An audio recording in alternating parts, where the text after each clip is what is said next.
संपत्ति विपत्ति पटल माया धन, तामे मगन होत न तेरो जन।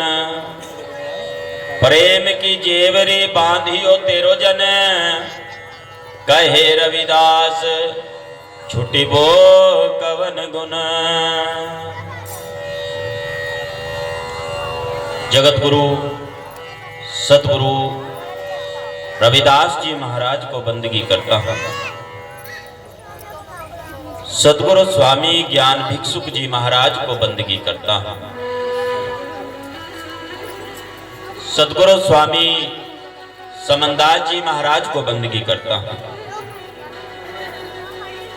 तमाम संतों गुरुओं रहबरों को बंदगी करता हूं। आज के इस कार्यक्रम में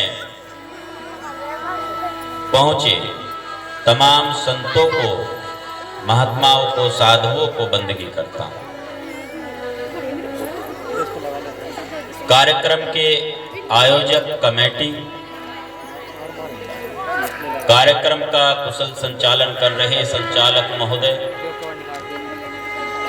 अपने हुनर से कार्यक्रम को सजा रहे साजिंदे महोदय, प्रत्येक वक्ता की आवाज को आप तक पहुंचा रहे साउंड ऑपरेटर महोदय,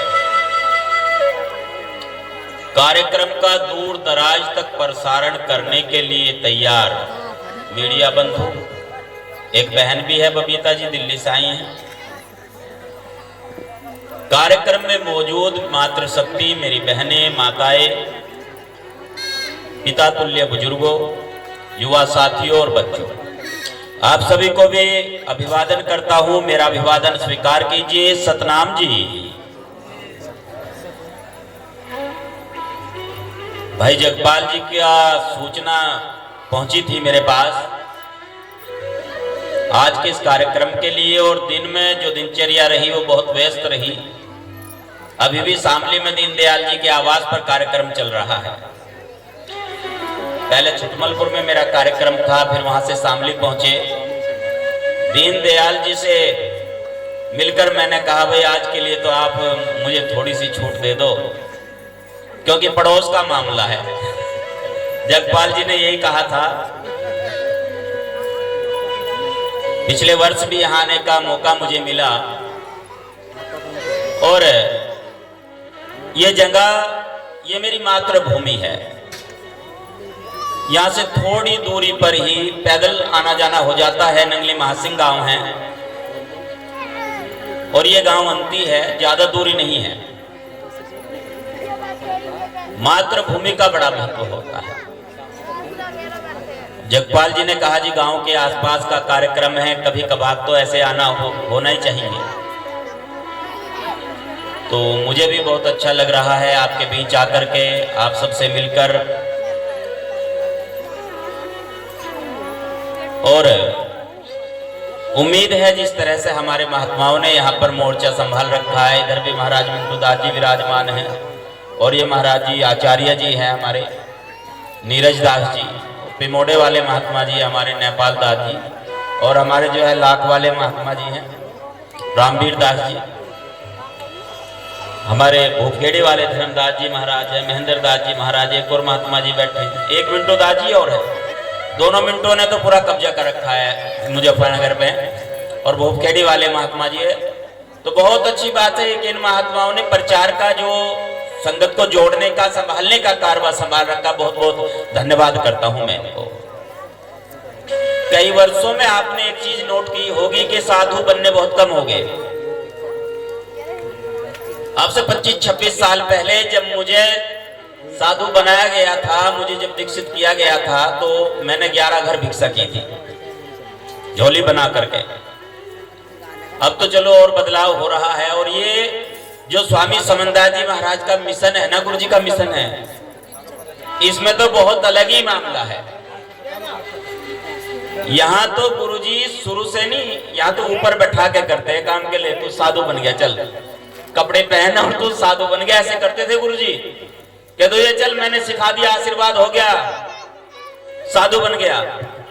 नहीं तो अगर अन्य पंथों में आप देखेंगे ना, पहली सीढ़ी से चलना पड़ता है, बड़ा तप और त्याग करना होता है, तब जाकर के कोई साधु तैयार होता है, इतना सरल नहीं है। और आज आपके बीच आकर के एक और स्मृति ताजा हो गई। एक बिटिया हमारी जो जगपाल जी है, गुरु घर के सेवादार है, पिछले वर्ष बड़े उत्साह से आपने कार्यक्रम किया था। मालिक के हाथ में होता है भाई सब कुछ। देखो जितना समय था उस बिटिया ने यहाँ पे पूरा किया, मालिक ने अपने चरणों में बुला लिया उसको।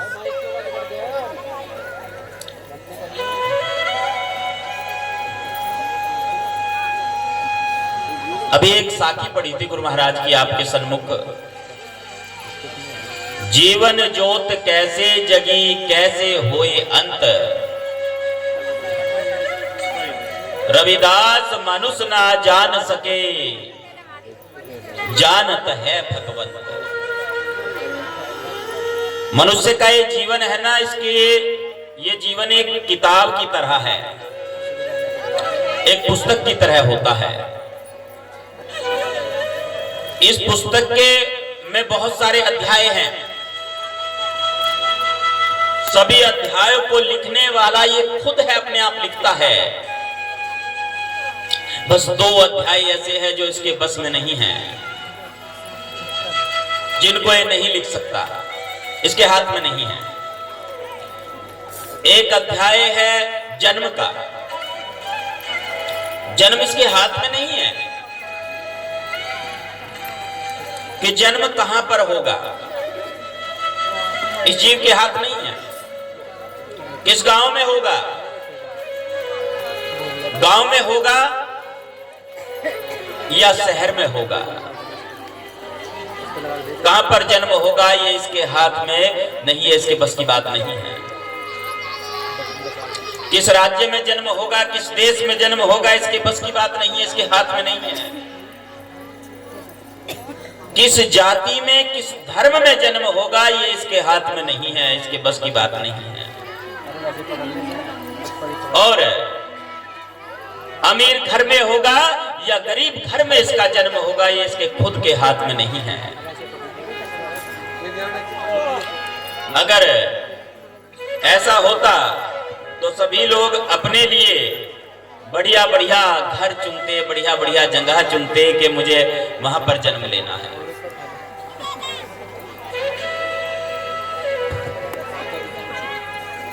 दूसरा अध्याय है मृत्यु का अध्याय। ये भी इसके खुद के हाथ में नहीं है।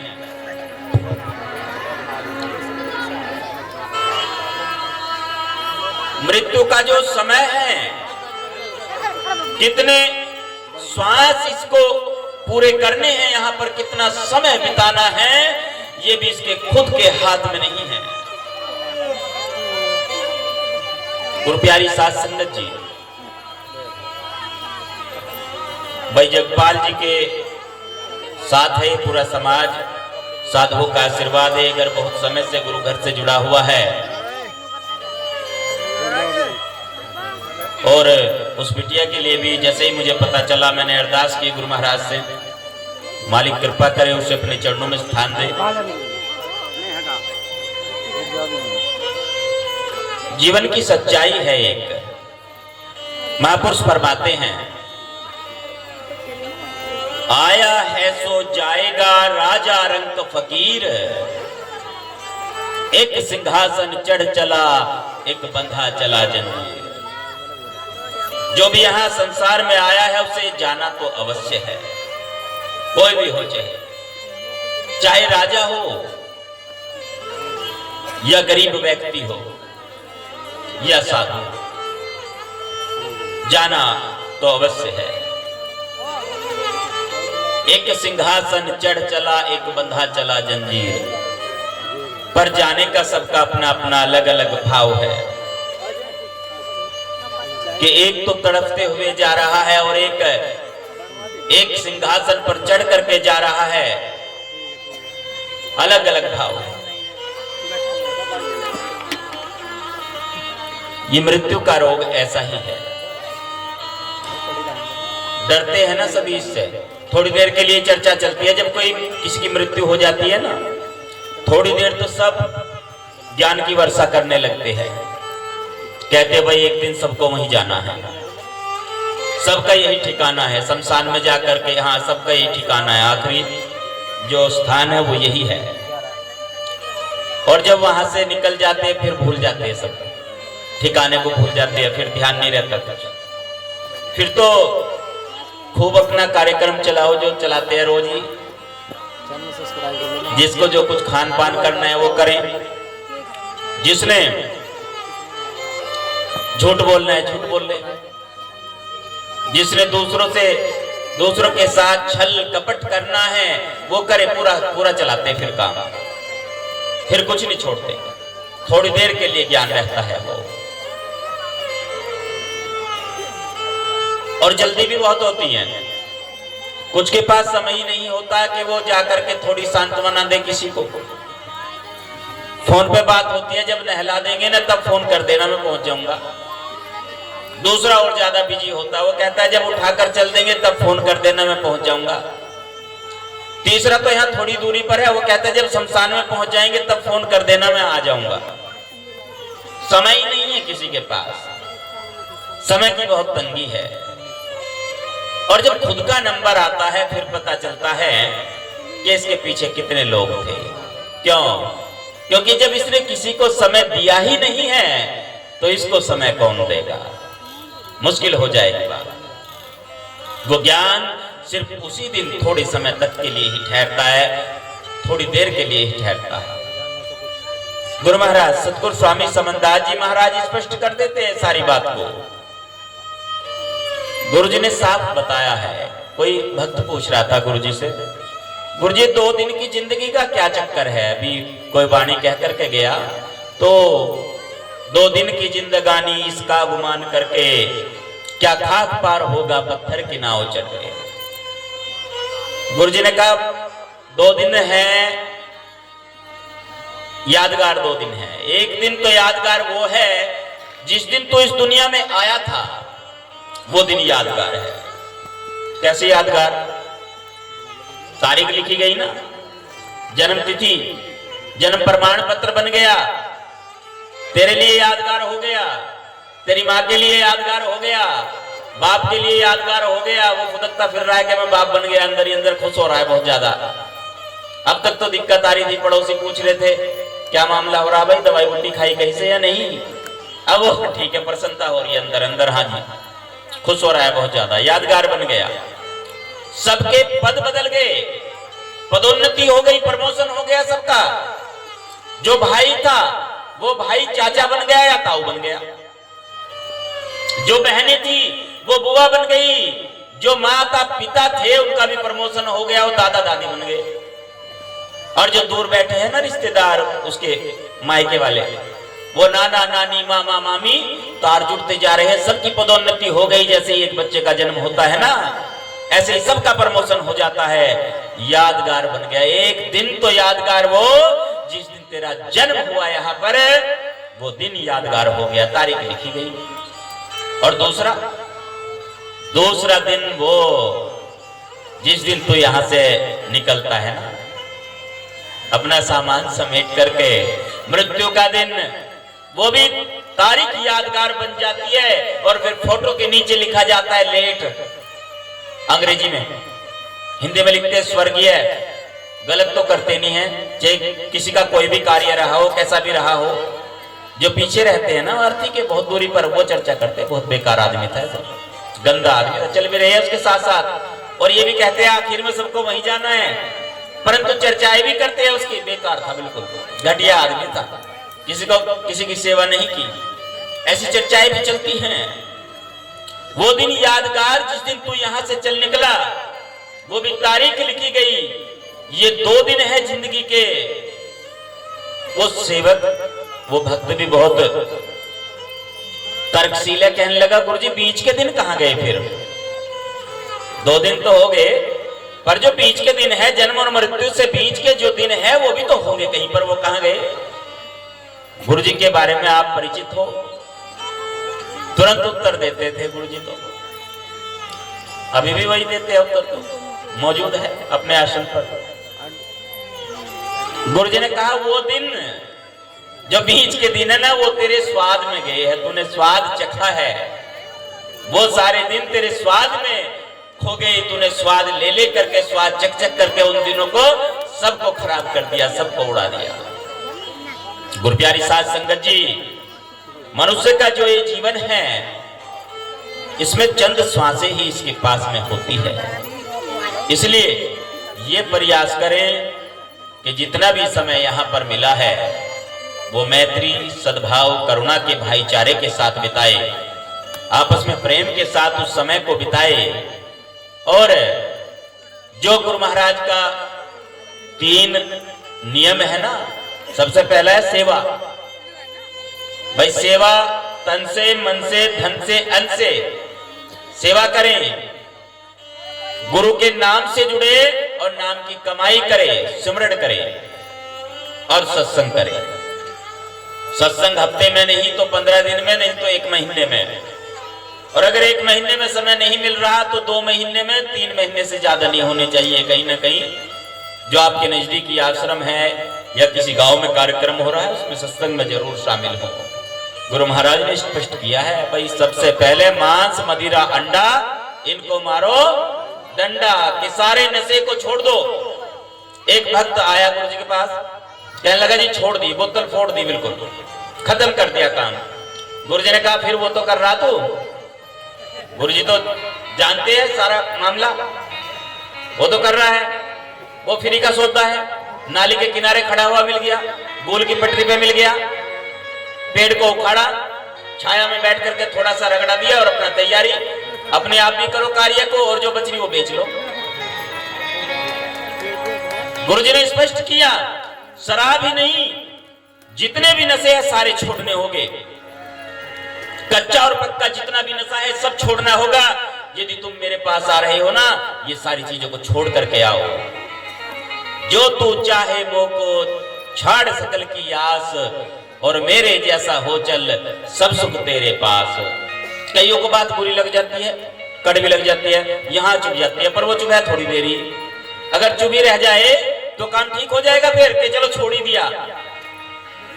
एक कहने लगा गुरुजी, लोग चर्चा करते हैं कि समनदास तो बहुत कड़वा बोलता है, कड़वा बोले है, बड़ी कठोर भाषा है।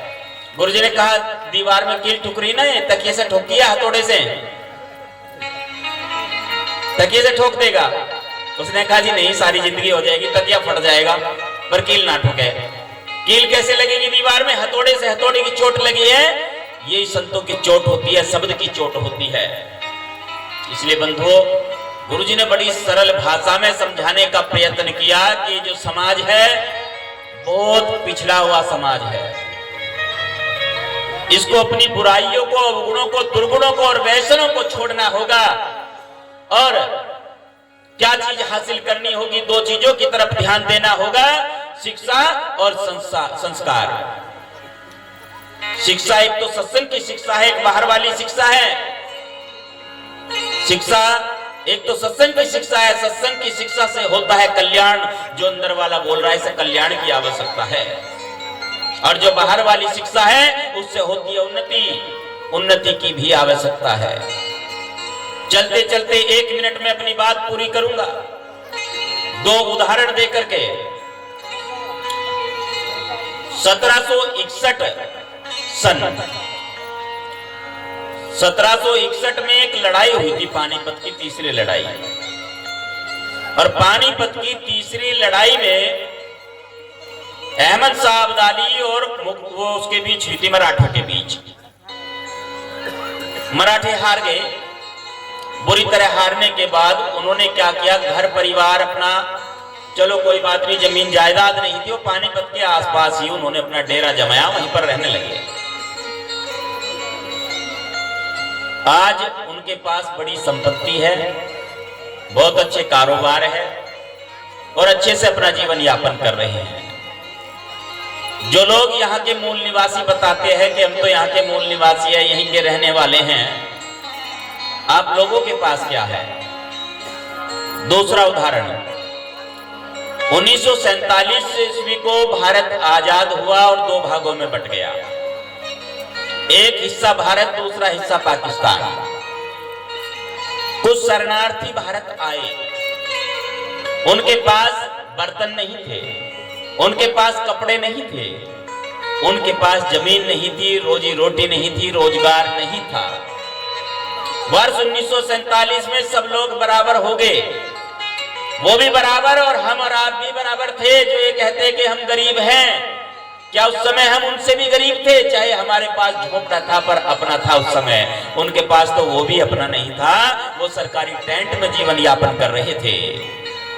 आज उन लोगों को देखना, उन्होंने व्यापार में झंडे गाड़ रखे हैं और वो आज पूंजीपति और धनाढ्य लोग हैं।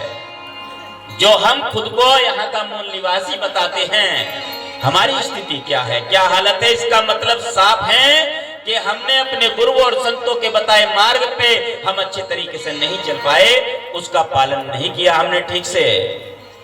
इसलिए सारी संगत से एक विनती है मेरी, भाई ये हमारी जन्मभूमि तो है ही, परंतु गुरु महाराज का यहाँ पे बहुत समय से आना जाना रहा है। एक संदेश के साथ मैं वाणी को विराम देने जा रहा हूं। सबसे पहले जरूरी है पढ़ाई। गुरुजी कहते हैं अपने बच्चों को पढ़ाओ, लिखाओ, विद्वान बनाओ, इसी से तुम्हारी मुक्ति होगी। अगर मुक्ति का मार्ग खोलना है तो शिक्षा ही तुम्हारी मुक्ति का मार्ग खोलेगी। ये बहुत ज्यादा जरूरी है। रोजगार परक शिक्षा भी होनी चाहिए, बच्चों को आत्मरक्षा की शिक्षा भी होनी चाहिए। जगाधरी हरियाणा में हमारे पास बेटियां भी ऐसी हैं। अभी एक बेटी वो स्टेट चैंपियन बन करके आई है मार्शल आर्ट में। 2 लड़कों के दांत तोड़ दिए उसने, इतनी प्रतिभा उसके अंदर। Martial art, judo, karate. Coach ने कहा भाई ऐसा भाई के हाथ में राखी बनती है ना कि भैया मेरे राखी के बंधन को निभाना और भीड़ पड़े तो बचाने आना। अब यही अपने भाई को बचाएगी यदि उसको दिक्कत होगी ना, कभी कोई परेशानी हुई। क्यों? ये सारे प्रशिक्षण की बात है। इतना हौसला होना चाहिए समाज में। हर तरह की चहुमुखी शिक्षा की व्यवस्था गुरु महाराज कर रहे हैं। गुरु प्यारी साध संगत जी, चलते चलते एक निमंत्रण लेकर के आया हूं आपके लिए। भाई जगपाल जी और पूरी टीम को बहुत बहुत साधुवाद है, बहुत बहुत धन्यवाद है और बहुत बहुत आपका आभार है। आपके माध्यम से भाई जो भी आयोजक गण, जो भी बंधु आपके साथ में लगे हुए हैं, उन्होंने बहुत सुंदर व्यवस्था की है और आपके माध्यम से फिर से यहाँ आने का मौका मिला। एक निमंत्रण है आप सबके लिए। 27 अक्टूबर की रात्रि में अखिल भारतीय संत शिरोमणि सतगुरु रविदास मिशन के संस्थापक अध्यक्ष महंत सतगुरु स्वामी समनदास जी महाराज के पूज्य गुरुदेव सतगुरु ज्ञान भिक्षुक जी महाराज की 172वीं जन्म जयंती के उपलक्ष्य में गुरु रविदास आश्रम गुरु गद्दी ऊन में 27 अक्टूबर की रात्रि में एक भव्य कार्यक्रम का आयोजन किया जा रहा है। आप सभी सादर आमंत्रित है, सभी ने पहुंचना है, उस कार्यक्रम की शोभा बढ़ानी है। पिछले वर्ष कार्यक्रम बहुत भव्य रहा, आपकी मौजूदगी से इस बार और भी भव्य हो जाएगा। मैं उम्मीद करता हूं आप जरूर पहुंचेंगे। एक बार हाथ उठा करके आप निमंत्रण को स्वीकार कीजिए। भाई जो आएंगे हाथ उठा लीजिए एक बार, और जो नहीं आएंगे वो भी उठा लो, कोई बात नहीं है। हाजिरी तो लगी गई गुरु महाराज के दरबार में। बहुत बहुत धन्यवाद भाई, आप सबने हाथ उठा करके गुरु महाराज के दरबार में अपनी उपस्थिति का आभास कराया है और उम्मीद जताइए कि आप जरूर पहुंचेंगे। सबके घर परिवार से है, स्वास्थ्य के ऊपर गुरु महाराज की कृपा बनी रहेगी। हाँ जी बिल्कुल, मैंने शुरुआत ही वहीं से की थी। हमारे जगपाल जी है गुरु घर के सेवादार और पिछले वर्ष भी मेरा आना हुआ था यहाँ पर। ये बात मैंने थोड़ी देर पहले दोहराई थी, अब फिर दोहरा रहा हूँ। इस बात का मुझे भी बहुत दुख है। एक होनहार बिटिया मनीषा, जो जगपाल जी गुरु घर के सेवादार हैं, इनके परिवार से इनकी बिटिया, क्या हमारी बिटिया समाज की बिटिया थी, आकस्मिक कुछ ऐसी घटना हुई कुछ स्वास्थ्य को लेकर के कि वो हमारे बीच से अलविदा कहकर चली गई। और इतनी होनहार लड़की थी वो, आपने कईयों ने उसको सुना होगा कि माइक पर जब वो गाती थी तो अलग ही आवाज, अलग ही जो है माहौल बनता था। मुझे बड़ा दुख है इस बात का और मैं जगपाल जी को आश्वासन देता हूं, आप धैर्य रखें, हौसला बना करके रखें। गुरु महाराज कृपा करे दया मेहर रखे, उस पुण्यात्मा को अपने चरणों में स्थान दे। पूरा समाज, सारी संगत आपके साथ में है। सतनाम सतनाम सतनाम जी।